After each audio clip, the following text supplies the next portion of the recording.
মূল্যস্ফীতি নিয়ন্ত্রণে ব্যর্থতার পর আবারও সংকোচনমূলক মুদ্রানীতির পথে হাঁটল বাংলাদেশ ব্যাংক।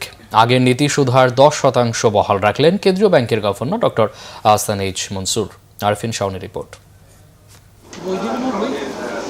বাংলাদেশ ব্যাংকের প্রধান কার্যালয়ে এক সংবাদ সম্মেলনে চলতি অর্থবছরের শেষ 6 মাসের জন্য মুদ্রানীতি ঘোষণা করে বাংলাদেশ ব্যাংক। এ সময় গভর্নরের বক্তব্যে উঠে আসে বেসরকারি খাতের ঋণ প্রবৃদ্ধি, রেমিটেন্স প্রবাহ সহ আরও বেশ কিছু বিষয়।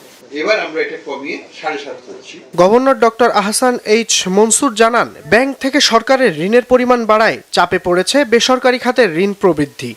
সরকার যেটুকু বেশি নিচ্ছে সেটা কিন্তু ব্যক্তি খাত থেকেই আসতেছে। আমার তো প্রায়োরিটি দুজন, সরকার এবং বেসরকারি খাত, সরকারি খাত বেসরকারি খাত। সেই জন্য এখানে একটা সমন্বয়ের প্রয়োজন আছে।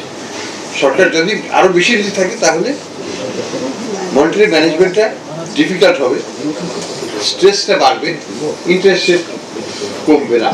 কারো ওপর নির্ভরশীল না থাকার জন্য রিজার্ভ বাড়াতে ডলার কেনা হয়েছে বলে তিনি জানিয়েছেন। আমাকে একদিকে রিজার্ভ বিল্ড আপ করতে হচ্ছে।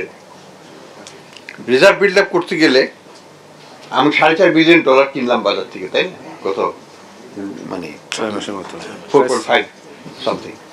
কিন্তু এটা আমাকে কিনতে হয়েছে কারণ আমাকে তো রিজার্ভ বিল্ড আপ করতে হবে। আমি কি আইএমএফ এর মুখাপেক্ষী হয়ে থাকবো? না। আমাদের রিজার্ভ বিল্ড আপ কি আইএমএফ এর উপর ডিপেন্ডেন্ট? না।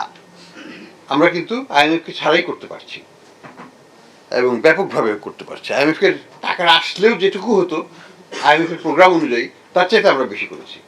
মূল্যস্ফীতি ছাড়া বাকি সব ক্ষেত্রে বাংলাদেশ ব্যাংক লক্ষ্যমাত্রা পূরণ করেছে বলে দাবি করেন কেন্দ্রীয় ব্যাংকের গভর্নর।